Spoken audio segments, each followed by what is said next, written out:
Hey guys, welcome back to another episode of Why Everyone Plays, featuring Akali, the rogue assassin. Definitely another very infamous champion. Some might even say she's one of the worst design reworks on account of how frustrating she is to play against, and an absolute balanced nightmare considering the sheer amount of buffs, nerfs, and changes to her kit that have to be made just to get her in a reasonable position. Needless to say, the reputation she carries isn't a very favorable one. However, one good thing to come out of her rework was her immensely higher pick rate.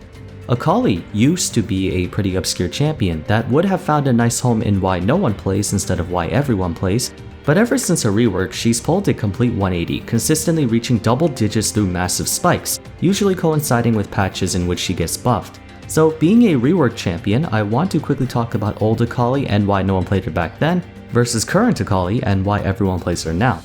Her previous iteration emphasized hybrid damage and scaling. Despite their two playstyles being almost nothing alike in direct comparison, Akali's kit was very similar in terms of what she had to do in a game. Both versions didn't carry the same level of full one-shot burst that you would expect assassins to have, such as Zed. Rather, true to her design as a ninja, Akali focused on guerrilla warfare, gradual traits to whittle you down while evading any counterattack, before finally going in for the kill on an injured target. In all honesty, old Akali was more akin to a skirmisher than an assassin. She had access to ample amounts of combat mobility thanks to her ultimate Shadow Dance, which allowed her to dash to a target. But unlike her current ultimate, this was less of a damage dealer and more of a gap closer. The bulk of her DPS stemmed from Mark of the Assassin and Crescent Slash, both of which had ridiculously low cooldowns late game. Using Twilight Shroud, she would repeatedly hack away at you until you were eventually taken down. Surprisingly, there wasn't much of a bursty element to her kit whatsoever. Granted, she was still an AD carry's worst nightmare because her stealth made it impossible to auto-attack her, while there was no way you could escape her since she had 3 dashes and a huge boost of movement speed from her W. Combine this with her hybrid damage and passive sustain, and she was a really tricky character to get a handle of or to play against. But the problem in her design was threefold. The first was that she didn't actually feel like a ninja at all. Sure, she had smoke bombs, she had dashes, and she attacked with sickles, but her kit played more like a diver, such as Camille or Lee Sin. She was classified as an assassin, but you couldn't fight her the way you could other assassins, nor could you fight her the way you could other skirmishers. Since her kit wasn't equipped to outright assassinate anyone in like half a second, it led to a lot of cheese builds for her like Tank Akali or Bruiser Akali, since everyone quickly realized building her full damage just wasn't all too practical. The second was her really weird combat mobility. You would think having 3 point-and-click dashes would make her have incredibly good mobility, but not really, because she required targets to dash through much like how Yasuo does, meaning if she gets caught out with no easy escape target, she has very little way to slip past enemies, especially since Twilight Shroud back then was just a stationary circle. Anyone with AoE attacks like Garen could just spin to win on top of her because she had nowhere to run. There was also the whole issue with using a pink ward to cancel that out, but even though they turned that into control ward and could no longer reveal stealth, it still didn't feel like her W was that much of an issue. The third was her rather poor handling. Akali's movement was fast, but her attacks were slow. Her auto attack animation was horrendous, her Q's projectile was slow, her E was slow and rather bland for an ability in general. Even though her ultimate had a really fast dash speed, the rest of her kit felt kind of clunky. All of those problems were addressed in her rework. Akali's design now properly fits that of what you would expect from a ninja. Fast and evasive, threading in her attacks wherever she could while keeping a safe distance to prevent counter-engage, before finally jumping in for the kill. She has a lot more fluidity to her attacks, and her abilities are now exactly what you would expect from an assassin, but it bears some semblance of her original Death by 1,000 Cuts playstyle. Old Akali had point-and-click attacks, a simple and straightforward kit, incredible lane sustain through her passive, and generally had better average survivability. Also, while she didn't really carry the same strengths that an assassin would have, she also didn't have the weaknesses of one. In exchange for giving her way better movement, Akali's margin for error has become far more stringent. Careless usage of her abilities or mismanagement of her limited energy supply can put her in a terrible spot. Conversely, calculated usage of her abilities and careful execution on her windows of opportunity can make her the best assassin in the game bar none. Leading me to the most influential part of her rework that made her such a popular champion to play.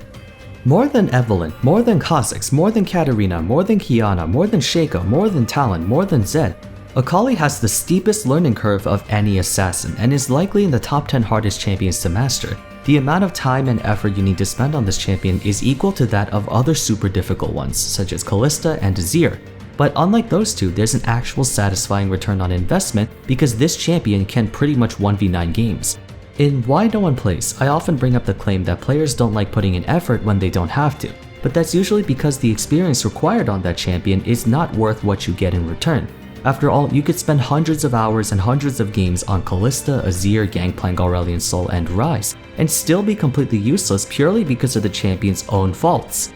However, if the limitations aren't there, players are more than willing to put in crazy amounts of hours to learn a champion if the payoff exists, and for Akali, there is. She has two different playstyles that you not only have to master but be able to switch between several times in the game, meaning you cannot autopilot on this champion. Most assassins have only one priority throughout the game: target the most vulnerable and/or valuable member of the enemy team and eliminate them by any means necessary, such as Diana, Katarina, Qiyana, and Talon, who usually have only one shot, albeit one very powerful shot, to unload all their burst damage on a target or die trying. Then there's the other playstyle where you kind of dip in and out of a fight, picking someone off before hiding and going back in again. Those champions are Echo, Kha'Zix, Rengar, and Zed. They sort of excel at the divide and conquer strategy, but don't really do too good in the middle of the enemy team because they're usually single target oriented. Very few assassins are able to do both jobs to their fullest effect, much less at the same time. Akali is not just able to do both, but she has to in order to be effective. She has no crowd control in her kit, and her main execute tool has a 2.5 second delay, meaning she can't just go in and mash her face on the keyboard because there's a period of vulnerability where she can be shut down if she doesn't stay on her toes. Akali also can't easily go in and pick someone off before running away, as her combat mobility is largely aggressive and committed. So you have to decide on how you want to approach a 1v1, a skirmish, or a team fight, and the plan of attack changes every time depending on the circumstances. Done properly, you're staring down the most deadly assassin in the game who can tear you to shreds while you can't hit her because she can dodge all of your attacks. Adding on to her amazing skill expression, Akali's late game scaling is pretty solid. While assassins will always be valuable if they can waste at least one important person, the window of opportunity gets smaller and smaller as everyone is usually grouped up, everyone starts picking up a defensive item or two, and there's usually more aware of your impact once the laning phase is over. Certain champions like Qiyana and Diana can still output a lot of damage because they have massive AoE burst, but all it takes is a good Janna ultimate or Tristana Buster shot to ruin their entire plan. Akali cannot contribute nearly as much wombo combo as the former two, but her DPS exceeds that of most assassins, so she can stay in a fight for a very long time even after using her burst. Assassin's Mark grants her a boost of movement speed and basically a built-in Lichbane proc if any of her damaging abilities strikes an enemy champion. During a given skirmish or team fight, it's possible for her to get 5, 6, 7, even 10 instances of her passive if she spaces out her abilities and attacks. That's a lot of consistent damage for an assassin. In fact, this sort of passive would be insanely broken if it was on a fighter or someone more durable. She's able to easily activate her passive multiple times due to 5-point strike. At a glance, all it does is deal damage. Not much of it either given its low base numbers until you notice that it has only a 1.5 second cooldown. The only thing keeping her Q from being completely busted is its high energy cost, meaning you can't just mash this attack over and over. You actually have to rotate it around your passive. But you've no doubt run into situations where you got Q, auto Q, auto Q, auto by her and basically died. Her other two damaging abilities are what makes her burst just as good if not better than her DPS. Shuriken Flip seemingly looks harmless. All Akali does is somersault backwards while throwing a Shuriken forward, and if it tags an enemy or lands in a Twilight Shroud, she can cast it again to dash towards that target. But take a look at the damage for a second. If you land both instances of damage on a target, it does 450 base plus 120% AP. By late game, Akali's E can do upwards of 1000 damage to squishy targets. Then there's her ultimate, the dreaded Perfect Execution, another double dash ability with the first dash being a gap closer and the second dash being a finisher. If you combine the damage on both dashes, that's another 1005 plus 120% AP ratio. Getting hit by just her E and ultimate equates to almost 1500 base damage with a 240% AP ratio. Yeah, I should also mention Perfect Execution is an AoE attack, which means if there are multiple squishy champions clumped together, she can destroy them all in one fell swoop. Though her E damage only recently got significantly buffed during the changes made to her in patch 11.6, so I can't say that all of her damage was on two abilities for the past 3 years. However, for the entirety of her career since her rework, she's always had equally good DPS and burst, making her a really dangerous assassin even without her ultimate. So we now know how good her damage is, but her mobility is also ridiculous. Usually all it takes is one good peel tool to keep assassins away from your carries. One Alistar headbutt, one Lee Sin kick, one Janna tornado, etc. But Akali has so many dashes and movement speed buffs that even if she gets blown back, she can just easily use something else to get back in. Shuriken Flip is both a dash backwards, which can be used to dodge a melee champion's attacks, and then, if it marks that target, it's an infinite dash range. That's 2 dashes. Then there's Perfect Execution, which consists of another 2 long-range dashes. Her stick potential is also ridiculous given her passive movement speed bonus and then her shroud. The sheer number of ways she can re-enter a fight make it so that the only way you can stop her is to focus her down, but you can't even do that because of her Twilight Shroud. Akali has the longest in-combat stealth duration out of any champion in the game, more than Kha'Zix or Vayne. There's a reason stealth is one of the most despised mechanics in League of Legends aside from untargetability. You literally cannot see or click on a champion during this time, meaning AD carries and melee champions who rely on auto attacks have very little way of hurting her. The only way to damage an invisible champion is with AoE attacks or skill shots, which was typically how you countered the old Twilight Shroud since someone like Anivia can just drop Glacial Storm on top of it and Akali would be screwed. But the new Twilight Shroud expands, meaning even with AoE spells you still have to guess where she is because she can literally be anywhere in that giant smoky donut. There are so many ways you can outplay, juke, escape, attack, position with her abilities, but there's also an equal number of ways you can mess up and be useless. But knowing solo queue players and their questionable decision making, they prefer rather the possibility of something that can happen if they do well, rather than the possibility of what might happen if they do poorly.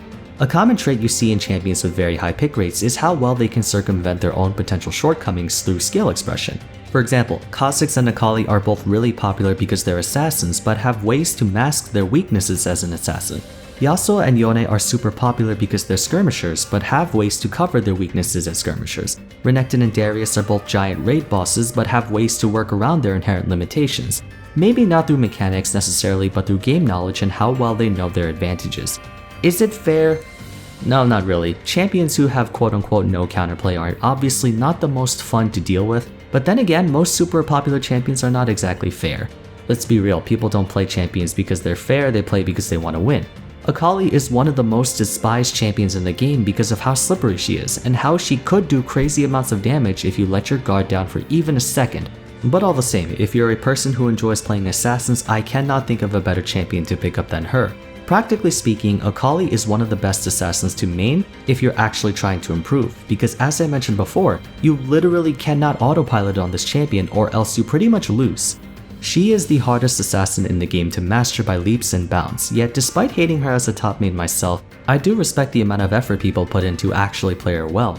If you enjoyed this video, a rating would be much appreciated, and if you'd like to see more content like this, consider subbing to the channel. Also check out the description down below for links to my Discord and social media, as well as a playlist containing all my Why Everyone Plays videos if you'd like to watch more. But that's it for today, thank you all so much for watching, and I'll see you again soon for the next one.